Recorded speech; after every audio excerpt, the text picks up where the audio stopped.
ప్రార్థన. స్తోత్రమయ్యా పరిశుద్ధమైన తండ్రి, మీకు వందనాలు, స్తోత్రమయ్యా, స్తోత్రమయ్యా, స్తోత్రమ తండ్రి.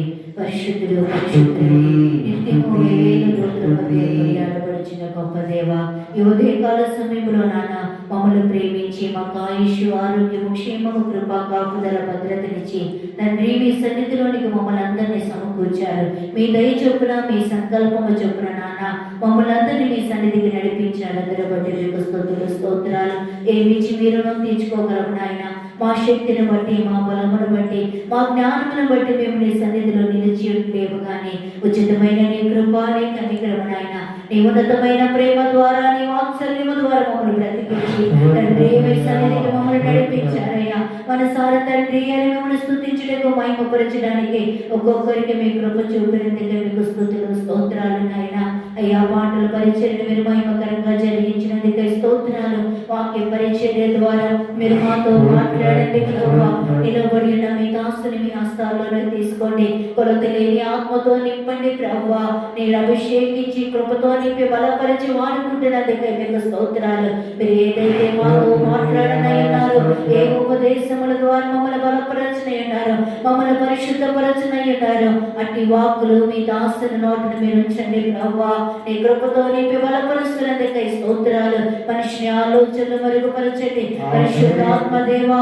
ఏ దృష్టాంతములైతే మీరు మాకు బోధించనయ్యారు, ఏ ఉపదేశములైతే మీరు మాకు బోధించనయ్యారు, ఆ వాక్కుల ద్వారా ఒక్కొక్కరి హృదయాలను మీరు తట్టి లేవనెత్తుతున్నందుకే స్తోత్రాలు. సియోను కుమార్తెలకున్న కల్మషములు దహించి అగ్ని ద్వారా, ఆత్మ ద్వారా, వాక్యము ద్వారా ప్రక్షాళన చేస్తానన్నారు కనుక ఒక్కొక్కరిని మీరు పరిశుద్ధపరుస్తున్నందుకే స్తోత్రాలు ప్రభువా. మీరు మాట్లాడితే మాకు విడుదల కలుగుతుందయ్యా. మీరు మాట్లాడితే మాకు నెమ్మది కలుగుతుంది నాయన.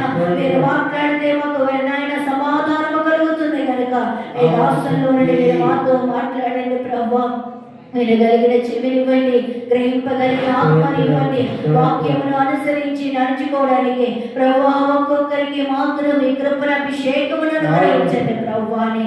పిలిచి నీ సన్నిధిని సముఖమును బట్టి మీకు స్తుతులు చెల్లిస్తూ యేసయ్య పరిశుద్ధ నామములో ప్రార్థన వందనాలు సమర్పిస్తున్నాము తండ్రి. ఆమేన్, ఆమేన్. దేవుని పరిశుద్ధ నామమునకు మహిమ కలుగును గాక. దేవుని పరిశుద్ధ నామమునకు ఘనత కలుగును గాక. దేవుని పరిశుద్ధ నామమునకే మహిమ, ఘనత, ప్రభావములు కలుగును గాక. హల్లెలూయా, హల్లెలూయా, హల్లెలూయా. నా దేవుని సన్నిధిలో సమకూర్చబడిన మీ అందరికీ నా హృదయపూర్వకమైన వందనాలు. దేవుని పరిశుద్ధ నామమునకు స్తోత్రాలు.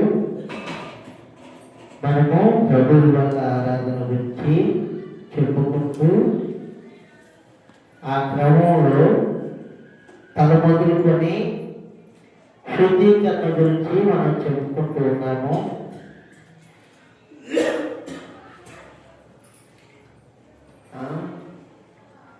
ఏంటి ఎన్ని రోజులు కలుగుతావు మమ్మల్ని అన్నట్లుగా తప్పదు. ఎందుకంటే మన దేవుడు పరిశుద్ధుడు కనుక మనము కూడా పరిశుద్ధులమైతేనే పరలోకానికి మనము సిద్ధపరచబడతాం. పరలోకం పాపుల కొరక, పరిశుద్ధుల కొరక? చెప్పండి, గట్టిగా చెప్పండి, గట్టిగా చెప్పండి. ఫ్రీగా పరిశుద్ధుల కొరకే. ఒకసారి మన మనస్సాక్షిని మనం పరిశీలన చేసుకుందాం. పరిశుద్ధులుగా ఉంటే ఎంతవరకు మనం పరిశుద్ధులుగా ఉన్నామో, పరలోకం వెళ్ళేంత పరిశుద్ధులుగా ఉన్నామా మనం? ఇప్పుడు ఒకవేళ ప్రభు వచ్చారనుకోండి, అందరు గమనించండి. ఈరోజు కొంచెం త్వరగానే నేను ముగించేస్తాను.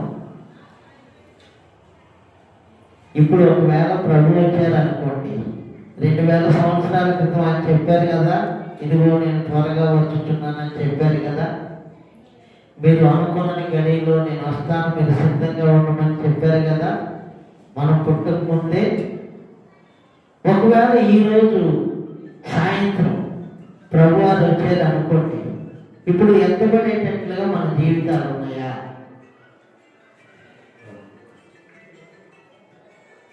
మనల్ని మనమే పరిశీలన చేసుకోవాలి.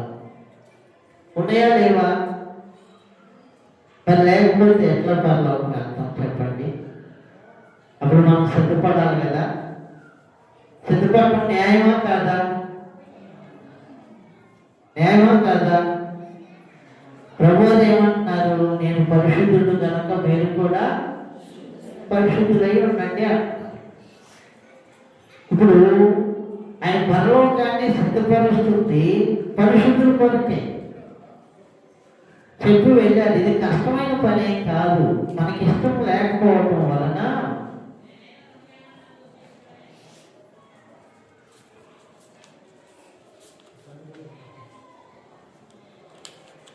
పరిశుద్ధ పంచుకోవటం మనకి ఇష్టం లేకపోవటం వలన మనకు కష్టం అవుతుంది. మీరు జాగ్రత్తగా గమనించాలి. అందరూ పంటల పేరు మీద లోకము సంఘంలోకి వచ్చేస్తుంది. సహజంగా మనం ఏమనుకుంటున్నామంటే పండగ చేసేటప్పుడు కొత్త ఆత్మలు వస్తారని మనం అనుకుంటున్నాం. వస్తారు, నిజమే. కానీ పాత వారు కూడా మలినపరచబడుతున్నారు. మరి మనం మలినపరచబడితే ఎట్లా పరలోకానికి అర్హులుగా మార్చబడతాము? ఇక్కడ మనకు వివేచన ఉండాలి. మన దేవుడు ఎవరు? పరిశుద్ధుడు. మనల్ని కూడా ఇప్పుడు తల్లే ఇల్లంతా నీట్గా ఊడ్చింది, అమ్మ మాపేసింది. తన సొంత బిడ్డే మురికి కాళ్ళతో ఇంట్లోకి వస్తున్నాడు అనుకోండి, రాణిస్తుందా? చెప్పండి. తల్లులు ఉన్నారు కదా, ఏదో ఒకటి త్వరగా చెప్తే నేను త్వరగా క్లోజ్ చేస్తాను. రాని మంచిది. ఎందుకని? తన బిడ్డేగా, తన కుమారుడేగా, తన కుమార్తెగా. ఆ బిడ్డ కోసమేగా ఇల్లు కట్టింది కూడా. అలా కాదు, మనకన్నా మన బిడ్డలు మనకి ఎక్కువేగా. అందరికీ, మనందరికీ మన బిడ్డలు ఎక్కువే కదా. వాళ్ళ కోసం ఏదన్నా చేస్తాం కదా మనము. మరి తుడుచుకున్న ఇంట్లో మురికి కాళ్ళతో ఎందుకు రానివ్వు? చెప్పండి, కొంచెం గట్టిగా చెప్పండి. ఎందుకు రానివ్వరు? ఇది పరిశుభ్రమైంది, శుభ్రపరిచాను, నువ్వు మురికి కాళ్ళతో ఉన్నావు, కాళ్ళు కడుక్కుంటా. లేదంటే కొంచెం వాళ్ళు నేనే స్నానం చేయించి లోపలికి తీసుకొని వస్తాను. ఒక చిన్న ఇంటికే ఇంత నిబద్ధత, క్రమం ఉంటే మరి పరలోకానికి ఏం క్రమం లేదంటారా? ఇప్పుడు పండగ పేరు మీద లోకము సేవకులను, విశ్వాసులను అందరినీ మలినపరుస్తుంది. మనం కొంచెం జాగ్రత్తగా మన జీవితాన్ని కాపాడుకోలేకపోతే పరలోకానికి అనర్హులమైపోతాం, వెళ్ళలేము మనం. ఎందుకంటే మన దేవుడు పరిశుద్ధుడు. ఆయన మన కొరకు సిద్ధపరుస్తుంది పరిశుద్ధమైన పట్టణము. పాపులకి ఆ పరలోకాన్ని ఇవ్వడు. ఈ విషయంలో మనకున్నటువంటి ఒకే ఒక అవకాశం ఏంటి అని అంటే, మీరు బాధపడినా సంతోషపడినా మన మనసును మార్చుకోవడం తప్పితే వేరే మార్గం లేదు మనకి. పిల్లలు లోపలికి రావడానికి కాలు కడుక్కోవడం ఎంత ప్రాముఖ్యమో, మనం పరలోకం చేరడానికి మన జీవితాన్ని శుద్ధి చేసుకోవడం అంతకన్నా ప్రాముఖ్యం. కాబట్టి ఇక్కడ మార్పు అనేది జరగాలి. ఈ మార్పులో ఈరోజు మనం తీసుకుంటుంది ఏంటంటే వస్త్రాలు. అందరు చెప్పండి, ఏంటి? వస్త్రాలు. మీరు అడుక్కునే వ్యక్తిని గుర్తుపట్టగలుగుతారా? రోడ్డు మీద చూసి చెప్పండి. ఒక వ్యక్తి భిక్షాటన చేయించున్నాడు అనుకోండి, గుర్తుపట్టగలుగుతారా? గుర్తుపట్టలేదా? వస్త్రాలను చూసి ఏదో ఒకటి ఓపండి తలకాయ, గుర్తుపట్టగలుగుతారు. పోలీస్ అతన్ని, లాయర్ని గుర్తుపట్టగలుగుతారు. జడ్జిని, ఎనీ డిపార్ట్మెంట్, ఏ వర్క్ చేసే వాళ్ళైనా, మున్సిపల్ వర్క్ చేస్తూ ఉంటారు, వాళ్ళని ఆయమ్మకి టీచర్కి ఉన్న వ్యత్యాసాన్ని కూడా గుర్తుపడతారా? గుర్తుపట్టలేరా? వస్త్రాలను బట్టి. డాక్టర్ని, నర్సుని గుర్తుపడతారా? గుర్తుపట్టరా? గుర్తుపడరా? గుర్తుపడతారు. అలానే క్రైస్తవుని కూడా ఒక వస్త్రధారణ ఉంది. దేవుడి పరిశుద్ధ నామమునకు మహిమ కలుగును గాక. హల్లెలూయా. ఈరోజు మనం అది తెలుసుకోబోతున్నాం. పరిశుద్ధ గ్రంథంలో ఉన్నది. మనం ఎప్పుడు చదువుకుంటున్నట్లే మత్తయి సువార్త హెడ్లైన్ ఏంటి? మనం చదువుకునేది 26వ అధ్యాయము 26, 27, 28 వచనాలు. చదవనక్కర్లేదు. ఆయన శరీరము, ఆయన రక్తము మనకి ఇవ్వడానికి యేసయ్య ఇచ్చారు. పాపాలను తీసివేయడానికి ఆ కార్యాలు జరిగిస్తున్నారు. యోహాను సువార్త 6వ అధ్యాయంలో మనం చూసుకున్నట్లుగా ఆయన శరీరము, రక్తము మనకేంటి? జీవము. ఆయనలో మనము, మనలో ఆయన ఏమవుతున్నాము? మంచిది, చాలా సంతోషం. చాలా రోజులు కానీ మంచి స్పందన వచ్చింది. ఆయన మనం ఏమవుతున్నాము? ఏకమవుతున్నాం. దేవుడి పరిశుద్ధ నామమునకు మహిమ కలుగును గాక.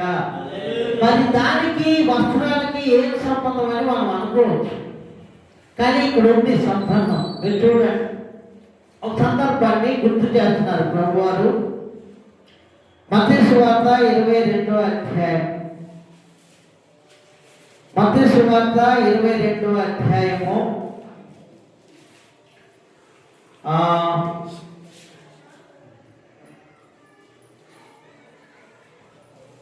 8వ వచనం నుండి చదువుతారా? పెండ్లి విందు సిద్ధముగా ఉన్నది, కానీ పిలువబడిన వారు పాత్రులు కాదు.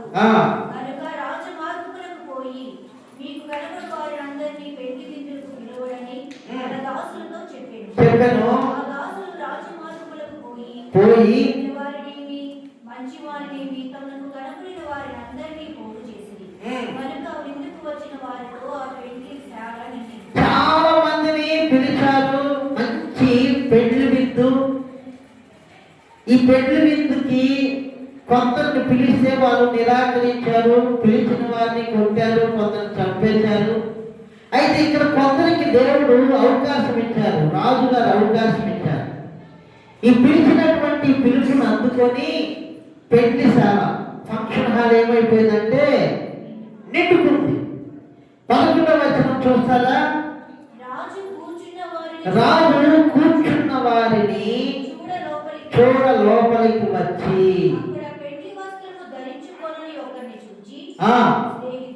స్నేహితుడా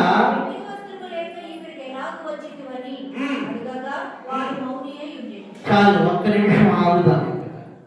ఇప్పుడు పెళ్లి జరుగుతుంది. భోజనానికి పిలిచినప్పుడు ఏ వస్త్రాలు వేసుకొని ఉంటే ఏముంది? ఏ వస్త్రం వేసుకొని వచ్చినా భోజనం పెట్టచ్చు కదా. అవునా కదా?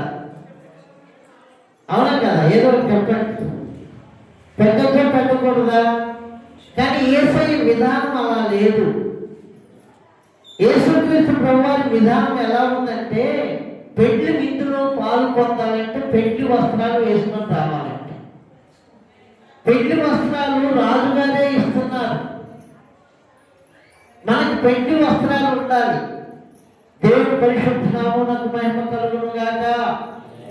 అక్కడ రాజుగారు అందరిని చూస్తున్నారు. అందరిని ప్రేమించే పిలిచారనమాట. పిలిచినప్పుడు అందరూ పరిశీలన చేస్తూ గమనిస్తే ఒక అతనికి పెళ్లి వస్త్రము చెప్పండి పెళ్లి వస్త్రం లేదు. పెళ్లి వస్త్రం లేకపోతే రాజుగారు ఏమంటారు అని అంటే, అక్కడ స్నేహితుడా పెళ్లి వస్త్రం లేకుండా ఇక్కడికి ఎలా వచ్చింది? అతను మౌనంగా ఉన్నాడు. మీరు గమనించాలి, పెళ్లి వస్త్రం ఇవ్వబడి ఉంది. కానీ మరి అతను ఎందుకు ధరించుకోలేదో మనకు తెలియదు. దాన్ని పడేసాడా, కిందేసుకొని కూర్చున్నాడా? అర్థమవుతుందా? ఇతను ఎలా ఉన్నాడంట? అందరూ చెప్పండి, ఎలా ఉన్నాడు? రాజుగారు అడిగితే మౌనంగా ఉన్నారు. మౌనంగా ఉంటే రాజుగారు ఏం చేశారో చూడండి. అంతటా రాజు 13వ వచనం అందరూ చూడాలి.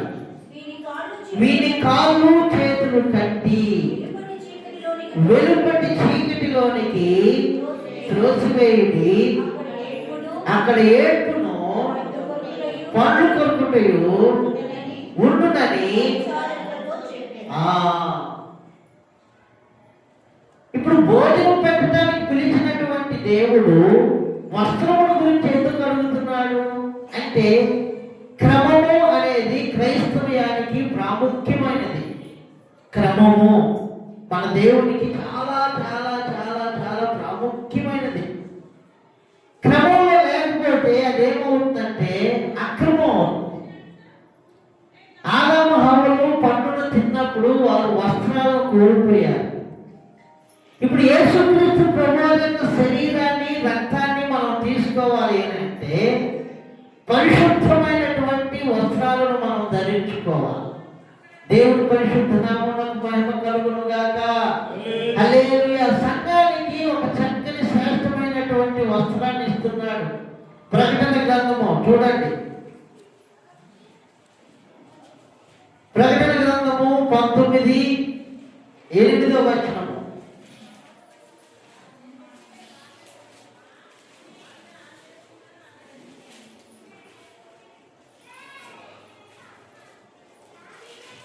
దొరకలేదా? మరియు ఆమె ధరించుకున్నటకు ప్రకాశములను నిర్మలములునైనా సన్నపు నారబట్టలు ఆమెకి ఇయ్యబడెను. ఆమె పరిశుద్ధుల నీతి క్రియలు. దేవుని పరిశుద్ధ నామమునకు మహిమ కలుగును గాక. వస్త్రము అనంటే పరిశుద్ధుల నీతి క్రియలు. ఎవరిస్తున్నారు ఈ వస్త్రాన్ని అని అంటే దేవుడే ఇస్తున్నాడు. పెళ్లికి పిలిచినటువంటి దేవుడే ఇస్తున్నాడు.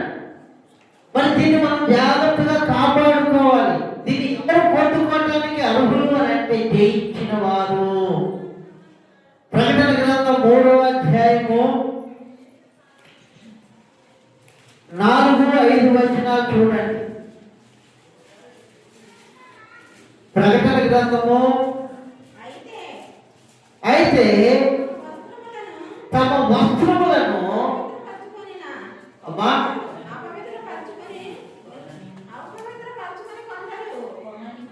అమ్మా కాదమ్మా, ఒక్క లెటర్ పోతుంది. కొనని కొనని కొనినా కాదు, కొనని. మళ్ళీ చదువుదాం. అయితే తమ వస్త్రములను అపవిత్రపరుచుకొనని కొందరు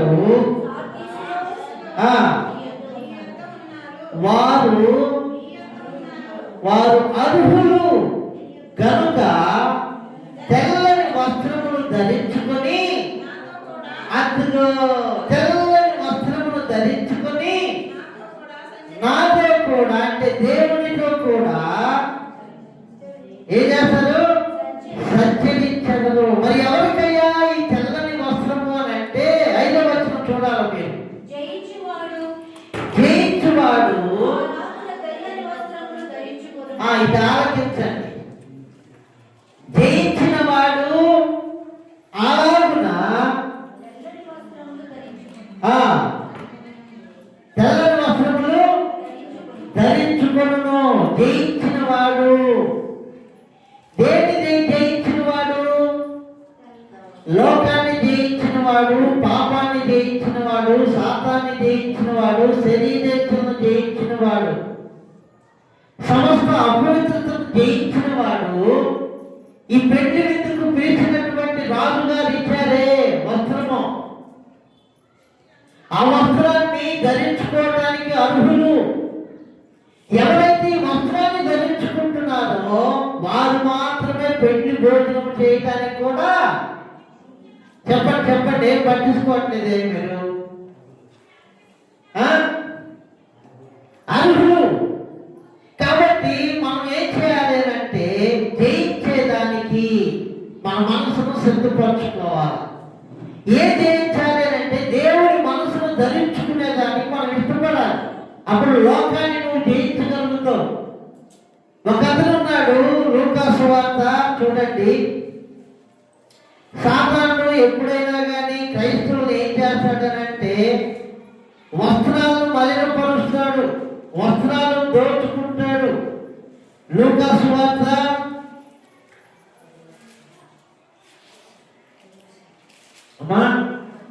10:30 చూడండి. అందుకు యేసు ఇట్లనెను, ఒక మనుషుడు యెరూషలేములో నుండి దొంగల చేతిలో చిక్కెను. వారు అతని బట్టలు దోచుకొని ఏంటండి, ఎవరన్నా వెండి బంగారాలు దోచుకోవాలి కానీ బట్టలు దోచుకోవటం ఏంటి? అర్థమవుతుందా?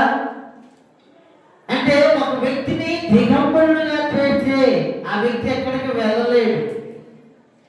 ఆదాము హవ్వలు దేవుని ఎదుటికి రాకుండా దాగుకోవడానికి కారణం ఏంటి?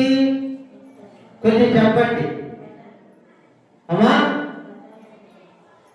కొంచెం గట్టిగా చెప్పాలి స్పష్టంగా. ఆదాము హవ్వలు ఇద్దరు దేవుని ఎదుటికి రాకుండా రోజు వాళ్ళు సాయంకాలము తండ్రి వస్తుంటే, చిన్న పిల్లలు కానీ తల్లిదండ్రులు సంతకు వెళ్ళి వస్తుంటే, అదిగో మా అమ్మ నాన్న వస్తున్నారు, కాయలు తెస్తున్నారు అన్నట్లుగా సంతోషంగా ఎదుర్కొనే వాళ్ళు ప్రతిరోజు చల్లపూట తండ్రి అయిన దేవుణ్ణి. అలాంటి ఆదాము హవ్వలు చెట్టు చాటున దాగుకోవడానికి కారణం ఏంటి అమ్మా? దిగంబరులుగా ఉన్నారు. ఎవరు దొంగతనం చేశారు ఆ వస్త్రాన్ని? సాతాను చేతులు ఓడిపోవటం వలన వస్త్రాలు పోయింది, మహిమ వస్త్రాలు. అందుకని ఎవరైతే జయించగలుగుతారో పాపాన్ని, ఎవరైతే శరీరచ్చను జయించగలుగుతారో, ఎవరైతే సత్తాన్ని జయించగలుగుతారో వారికి మహిమ వస్త్రాలను దేవుడు ధరింపజేస్తున్నాడు. దేవుడి పరిశుద్ధ నామమునకు మహిమ కలుగును గాక. ఎప్పుడైతే సాతాను మాట విన్నారో ఆదాము హవ్వలు ఇద్దరు, వారికి జరిగినటువంటి మొట్టమొదటి అవమానం ఏంటి అంటే, వారు దిగంబరులని గుర్తెరిగి సిగ్గుపడి ఏం చేశారు? ఆకులతో వస్త్రాలు చేసుకుంటే ఎండగా ఆకులు ఉంటాయా? ఎండిపోతాయి. ఎండిపోయిన ఆకులు ఏమైపోతాయి? రాలిపోతాయి. తండ్రి అయిన దేవుడు వచ్చి పిలుస్తున్నాడు, ఆదామా ఆదామా ఎక్కడున్నావు నువ్వు? ఎక్కడున్నావు అంటే తండ్రి ఎదుటికే రాలేనంత అవమానం. ఏంటి అవమానం అంటే వస్త్రాలు లేవు బిడ్డకి. ఇప్పుడు మనం వస్త్రాన్ని కాపాడుకోవాలి, వస్త్రాన్ని సంపాదించుకోవాలి. దేవుడితో గడపడానికి వస్త్రాలు కావాలంటే, దేవుడిని భుజించాలంటే వస్త్రాలు అక్కర్లేదా మనకి? చెప్పండి. యేసుక్రీస్తు ప్రభువు శరీరాన్ని రక్తాన్ని మనం భుజించాలి అంటే వస్త్రాలు అక్కర్లేదా? కానీ మహిమ వస్త్రాలు వారు కోల్పోయారు. ఈ మహిమ వస్త్రాలు మనం ధరించుకొని దక్షిణంగా కూర్చొని ఆయన శరీరాన్ని రక్తాన్ని మనం తీసుకోవాలి. మనకి జీవం. దేవుని పరిశుద్ధ నామమునకు మహిమ కలుగును గాక. అందుకని సాతాను ఏం చేశాడు? తెలివిగా పండును తినిపించాడు, వస్త్రాలు లాగివేశాడు. ఇప్పుడు మన వస్త్రాలు మనం కాపాడుకోవాలి. మరి ఎవరికి జరుగుతాయి వస్త్రాలు అని అంటే జయించాలి, మనం జయించాలా. జయించకపోతే వస్త్రం అనేది మనకి దొరకదు. ఇక్కడ ఒక వ్యక్తి ఏం చేస్తున్నాడు? యెరూషలేము నుండి యెరికో పట్టణానికి దిగిపోతా ఉన్నాడు. దిగిపోతున్నటువంటి వ్యక్తి దగ్గర విలువైన వస్తువులు కదా తీసుకోవాలి. శత్రువు ఏం తీసుకున్నాడు? ఆ వ్యక్తి దగ్గర వస్త్రములు దోచుకొని, యెరూషలేములో దేవాలయం ఉంది, దేవాలయంలో దేవుడు ఉన్నాడు. యెరికోలో ఏముంది? శత్రువులైన పట్టణం. అక్కడ గుడ్డివారు ఉన్నారు, అసహ్యమైనటువంటి కార్యాలు చేసే వాళ్ళందరూ యెరికోలో ఉన్నారు. యెరికో లోకానికి సాదృశ్యం, యెరూషలేము పరలోకానికి సాదృశ్యం. ఈ పరలోక సంబంధమైన అనుభవాల నుండి ఈరోజు క్రైస్తవుల్ని దిగజారేటట్లుగా చేస్తున్నాడు సాతానుడు.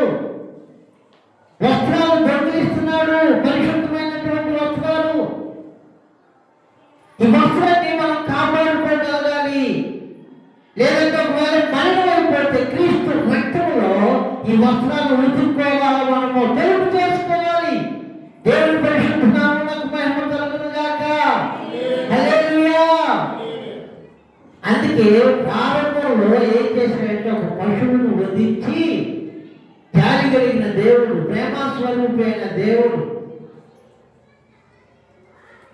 ఆ చర్మంతో చొక్కాయిలు చేయించి దేవుడే తొలగించాడట. దేవుడి పరిశుద్ధ నామమునకు మహిమ కలుగును గాక. ఇప్పుడు ఆయనలో మనలో ఆయన ఐక్యపరచబడాలంటే ఆ వస్త్రాలు సరిపోవు.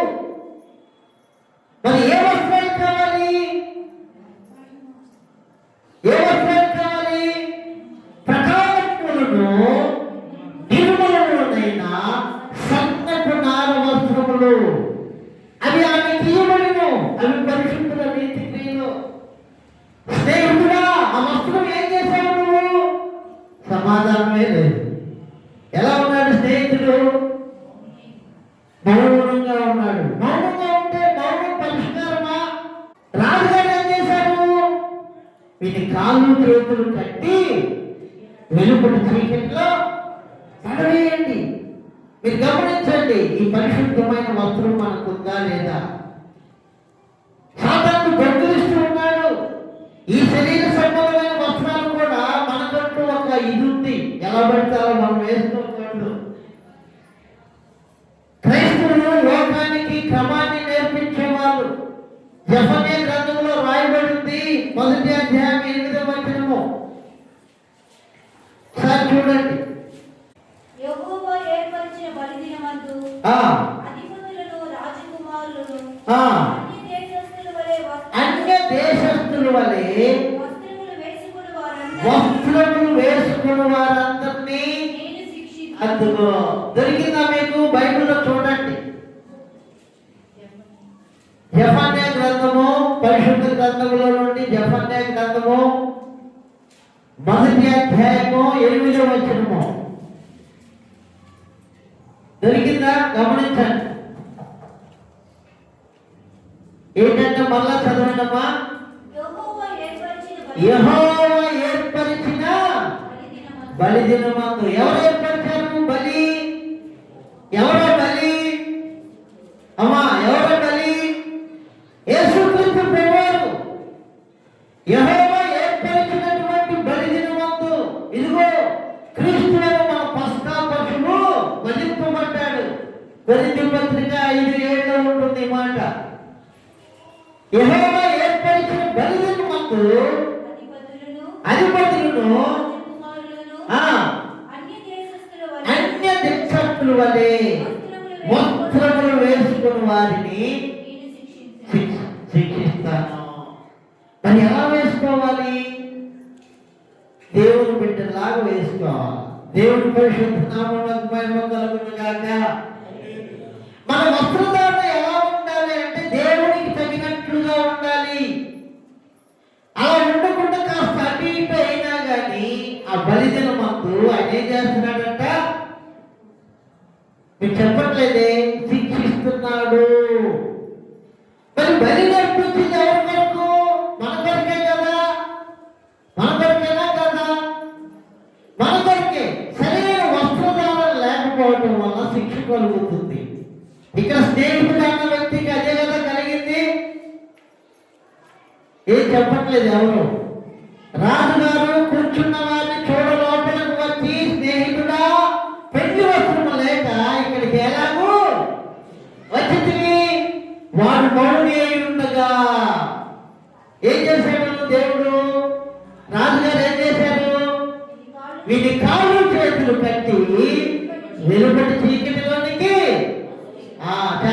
మత్తయి సువార్త 5వ అధ్యాయము 27వ వచనం. వ్యభిచారం చేయవద్దని చెప్పబడిన మాట మీరు విన్నారు కదా.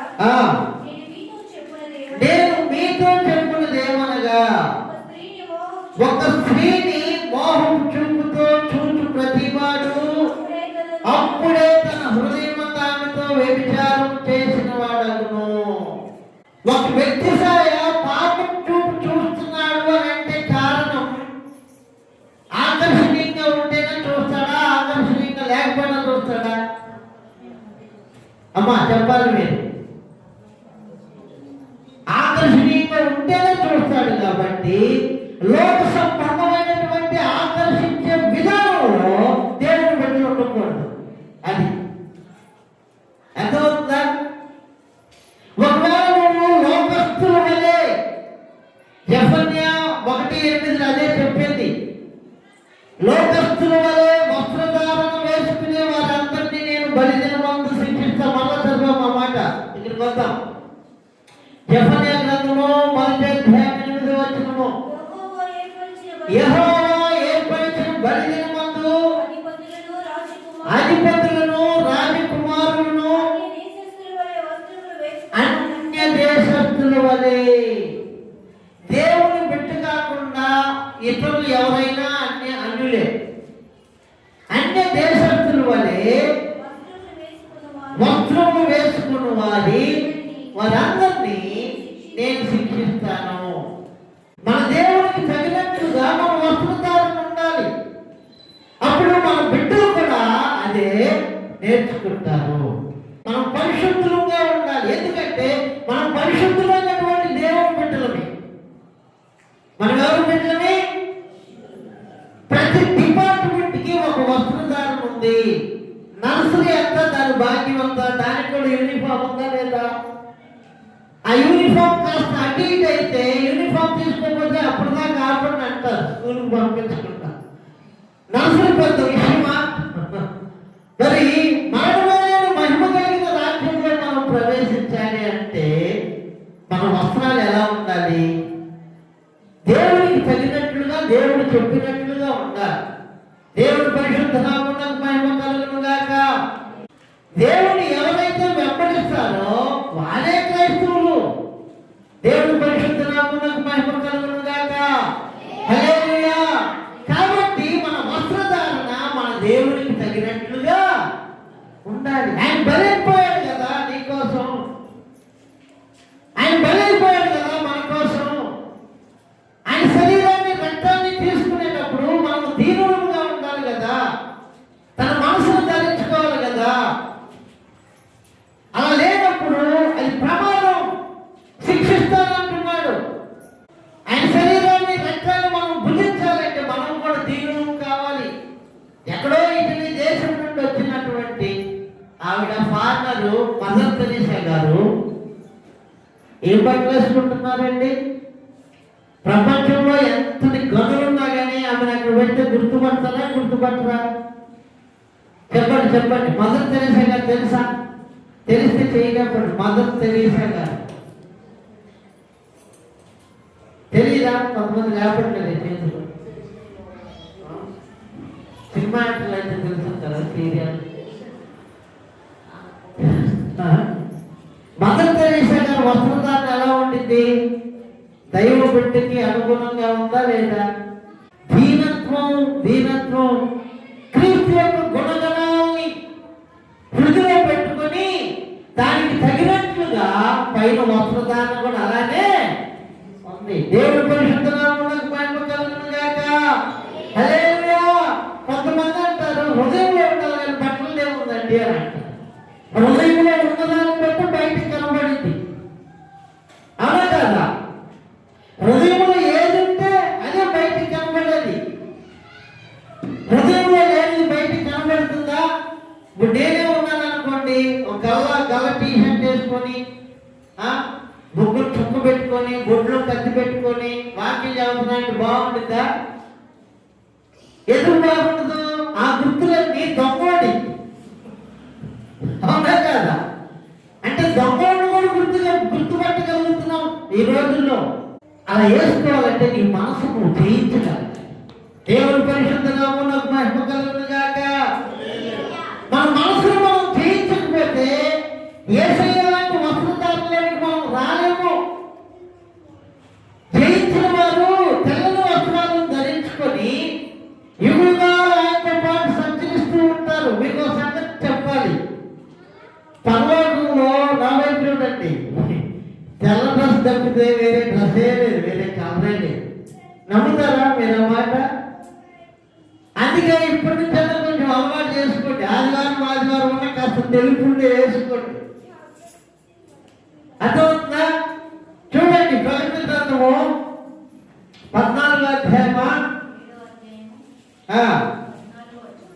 చదవమ్మా. వీరు మహాశ్రమల నుండి వచ్చిన వారు గొర్రెపిల్ల రక్తములో తమ వస్త్రములను ఉతుక్కొని వాటిని తెలుపు చేసుకొని దేవుని పరిశుద్ధ నామమునకు మహిమ కలుగును గాక. హల్లెలూయా. ఖర్జూరపు మంటలు పట్టుకొని వారు తెల్లని వస్త్రములు ధరించుకొనిన వారై ఎక్కడయ్యా? 9వ వచనం.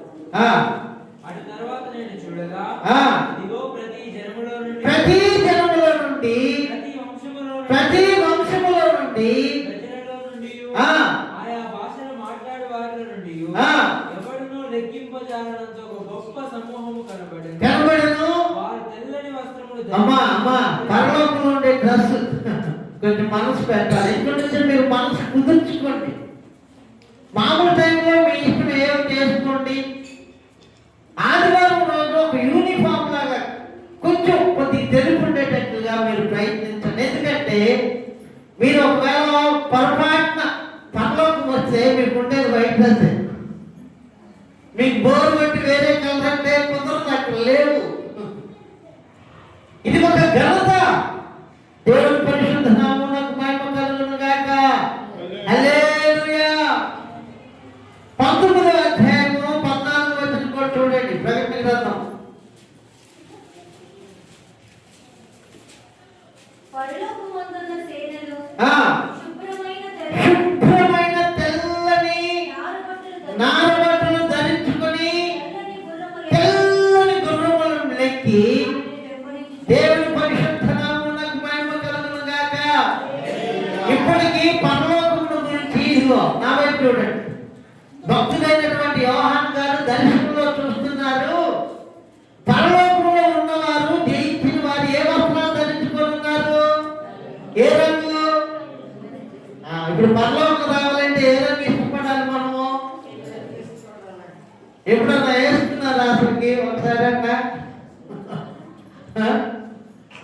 మరి అక్కడ ఎట్లా అలవాటు చేసుకుంటారు? దాన్ని జయించగలగాలి మనం. ఇక్కడ చూడండి ఏమన్నాడు? పరలోకమందున్న సేనలు. ఈ సేనల్లో నువ్వు జాయిన్ అవ్వాలి అని అంటే, ఈ సేనల్లో నువ్వు చేరాలి అని అంటే నీకు ఒక వస్త్రధారణ కావాలా? జయించిన వారికే ఇస్తాను ఈ వస్త్రాన్ని. నీ మనసును జయించగలగాలి. నీ హృదయలో ఉన్న కోరికలను జయించగలగాలి. దేవుడు మనసుకు తగినట్లుగా నీ మనసును మలుచుకోగలగాలి. వారికి మాత్రమే తెల్లని వస్త్రాలు ఇస్తున్నారు ఆయన. దేవుడి పరిశుద్ధ నామమునకు మహిమ కలుగును గాక. నాకు 3:5 చదువుకున్నాం మనం. ఇక్కడ పరలోకమందు జరుగుతున్నటువంటి సన్నివేశాన్ని చూస్తున్నాడు భక్తులైనటువంటి యోహాను గారు. ఏంటి అది? పరలోకమందున్న సేనలు శుభ్రమైన తెల్లని నారబట్టలు ధరించుకొని తెల్లని గుర్రములు ఎక్కి ఆయనను వెంబడించుచుండిరి. ఆయనతో పాటు యుగాలు మరణం లేదు, దుఃఖం లేదు, వేదన లేదు, ఏర్పు లేదు, నానబెట్టడాలు లేవు, ఉతుక్కోవటాలు లేవు, వండుకోవటాలు లేవు, ఆకలి దప్పులే లేవు. దేవుడి పరిశుద్ధ నామమునకు మహిమ కలుగును గాక. ఇప్పుడు ఏదైనా ఒక క్వైర్ సాంగ్ అని పెట్టాను అనుకోండి, వాళ్ళకి ఒక యూనిఫామ్ ఇస్తే పాడగలిగినా కానీ ఒకవేళ ఆ డ్రెస్ లేదనుకోండి, యూనిఫామ్, ఆ టీంలో జాయిన్ చేస్తారా? పాడగలిగి ఉన్నా కానీ, ఎందుకంటే సిద్ధపడలే నువ్వు. దేవుడు పెట్టారా? చాలా జాగ్రత్తగా మన జీవితాన్ని గమనించుకోవాలి. అందుకే యెరూషలేము నుండి యెరికోకు వెళ్తున్నటువంటి వ్యక్తిని దొంగలు పట్టుకొని ఏం చేశారు? కొట్టి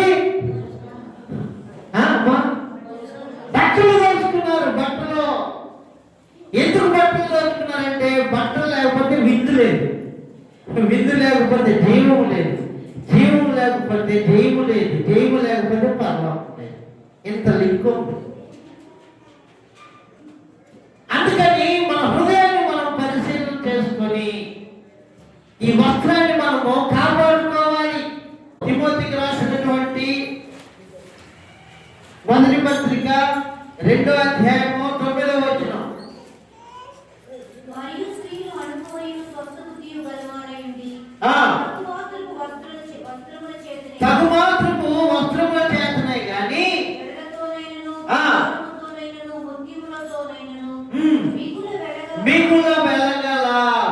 వెళ్ళగల. నీకు నిండుగా ఉండేటట్టుగా చూసుకో. వాల్యూ చూడొద్దు, మనం విలువ చూడొద్దు. మీకు సంగతి తెలుసా? దేవుడు రాజులను హెచ్చరించినప్పుడు రాజులు సింహాసనాలు దిగి రాజవస్త్రాలు తీసి ప్రక్కన పెట్టి గోనె పట్టు కట్టుకున్నారు. ఈ గోనె పట్టు దేనికి సాదృశ్యం అంటే దీనత్వానికి సాదృశ్యము. అందుకే మనకి ఎంతలో కావాలో అంతలోనే మనము చూసుకోవాలి. శుభ్రమైన తీసుకోవాలి, ఘనంగా ఉండే తీసుకోవాలి, వాల్యూ తక్కువ ఉండాలి. ద్వితీయోపదేశకాండము 22వ అధ్యాయము 5వ వచనం చూడండి. ద్వితీయోపదేశకాండము 22:5 వచనం. నేను ముగించేస్తాను, అయిపోయింది. స్త్రీ పురుషుల్లాగా ఉండొచ్చా, బట్టలు వేసుకోకూడదు వేసుకోకూడదు అనే దానికి రెఫరెన్స్ చూపిస్తున్నా, కొంచెం చదవండి. స్త్రీ పురుష వేషం వేసుకోకూడదు.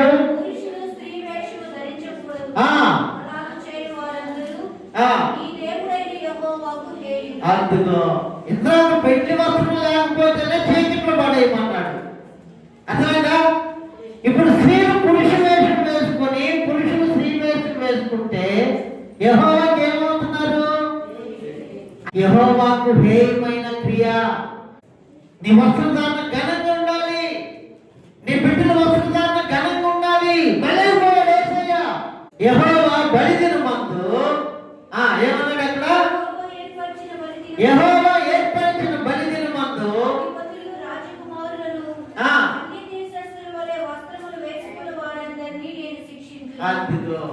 శిక్షిస్తాడు.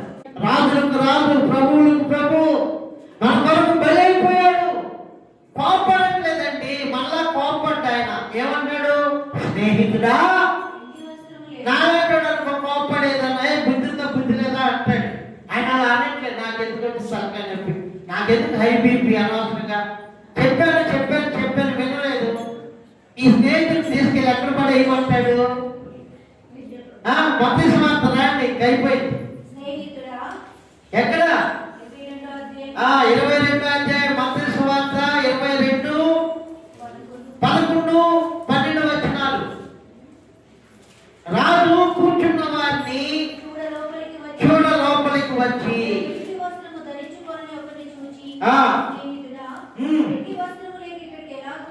ఈ గొప్ప విందుకు పిలువబడ్డారండి వీళ్ళందరూ కూడా. ఏమి లేదంట, ఏమి లేదు చెప్పండి? పెళ్లి వస్త్రము లేదు. ఈ వస్త్రం ఎవరో కాదు, మన యేసయ్య. దేవుడి పరిశుద్ధ నామమునకు మహిమ కలుగును గాక. ఆ వస్త్రాన్ని మనం కాపాడుకోవాలి. గలతీ పత్రిక 3:27 ఉంది. ఆయనే మనకు వస్త్రంగా ఎలా మార్చబడ్డాడో. గలతీ పత్రిక 3:27. క్రీస్తులోనికి బాప్తిసం పొందిన మీరందరూ అది ఆయన ధరించుకున్నామా. నా వైపు చూడండి అమ్మా, ఇంకా నేను ముగించేస్తున్నాను, అయిపోయింది, ఇబ్బంది పడకండి. క్రీస్తులోనికి బాప్తిసం పొందిన మనం అందరం ఎవరు ధరించుకున్నామంట? చెప్పాలి. ఆయన శరీరాన్ని, రక్తాన్ని ఆయన బలిగా అర్పణగా మనకి ఇస్తున్నప్పుడు ప్రిపేర్ చేసుకోవాలి, సిద్ధపరచుకోవాలి. ఆయన దగ్గర అడిగి ఆయన వస్త్రాన్ని తీసుకోవాలా. ఆ వస్త్రానికి మలినం అంటకుండా కాపాడుకోవాలి. ఆ వస్త్రాన్ని గట్టిగా పట్టుకోవాలా. ఎందుకంటే పరలోకంలో అదే వస్త్రం మనకు ఘనతనిచ్చేది. పరలోకమందు సేనలు తెల్లని నారబట్టలు ధరించుకొని తెల్లని గుర్రాల మీద ఎక్కి ఆయన వెంబడిస్తున్నారు. ఆ పరిశుద్ధుల గుంపులో నీవు నేను ఉండాలి అంటే వస్త్రాన్ని కాపాడుకోవాలా.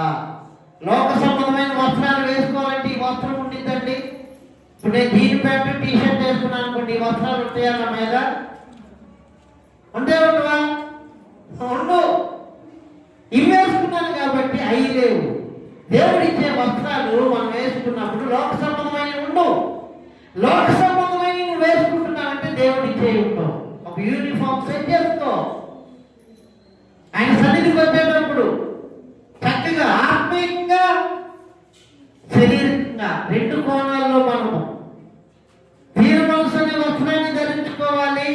ఈ వస్త్రాన్ని కూడా జాగ్రత్తగా మనము ఒక యూనిఫామ్ లాగా మనము వాడుకోవాలి. ఏమంటారు ప్రభువారు? స్నేహితుడా, నేను ఫైనల్ చదువుతున్నా, ఆలోచించండి, ముగించేస్తాను.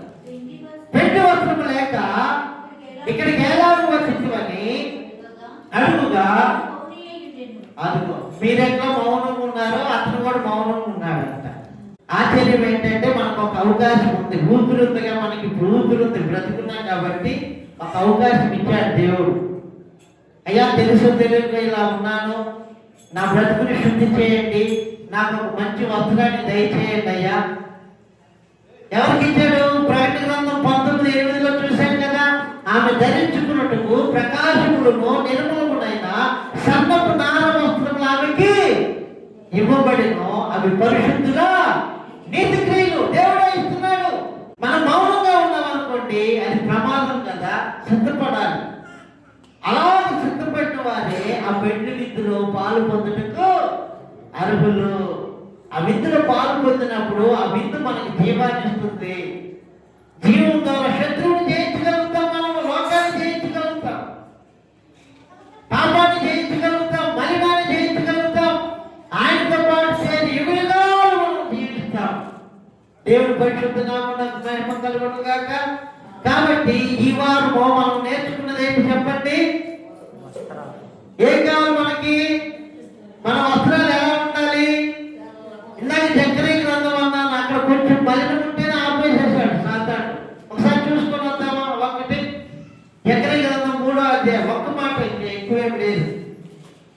మరియు యెహోవా దూత ఎదుట ప్రధాన యాజకుడైన యెహోషువ నిలవబడుటయు, సాతాను ఫిర్యాది అయి అతని కుడి పార్శ్వమున నిలవబడుటయు అతడు నాకు కనపరిచెను. సాతాను, యెహోవా నిన్ను గద్దించును, యెరూషలేమును కోరుకుని యెహోవా నిన్ను గద్దించును, అతడు అగ్నిలో నుండి తీసిన కొలువు వలె ఉన్నాడు కదా అని యెహోవా దూత సాతానుతో అనెను.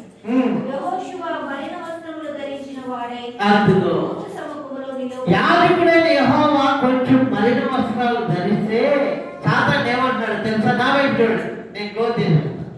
అయ్యా ఇదిగో యాజకుడు, ఆ బట్టలు చూడు, ఆ మురుగు చూడు, ఎందుకు లోపల దానిస్తున్నామని దేవుడికి చెప్తున్నాడంట. మన వస్త్రాలు ఎలా ఉన్నాయో చూసుకోండి. ఆత్మీయ స్థితి, శారీరకంగా దేవుడికి నచ్చేటట్లుగా ఉన్నామా? సాతానుడు ఫిర్యాదు చేసి మనం వెళ్ళలేం. ఏంటంటే యూనిఫామ్ అని పెట్టారు, అతను లోపలికి రాణిస్తున్నారు, యూనిఫామ్ లేదంటే ఆపేమో బయట. అదే జరుగుతుంది అక్కడ.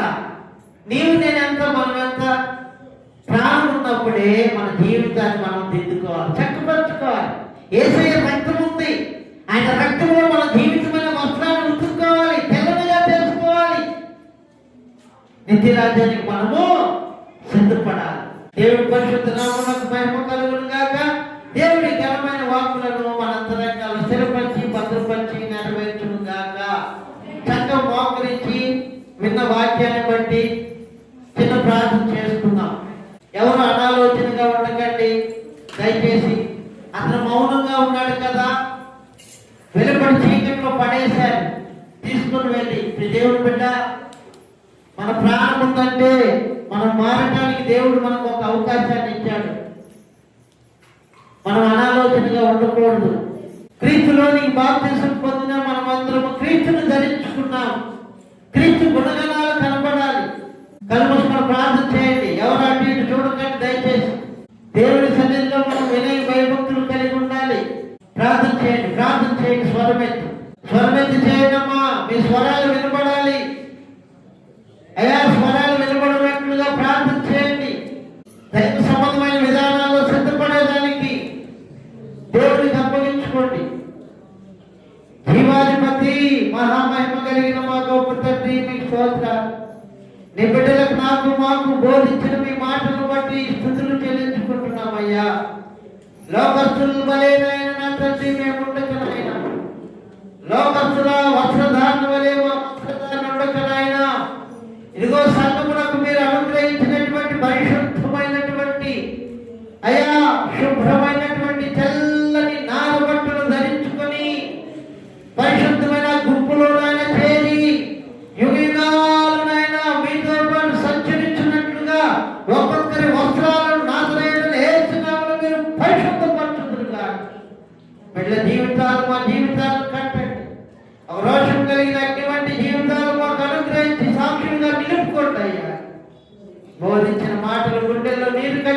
వర్ధింపచేయండి తండ్రి.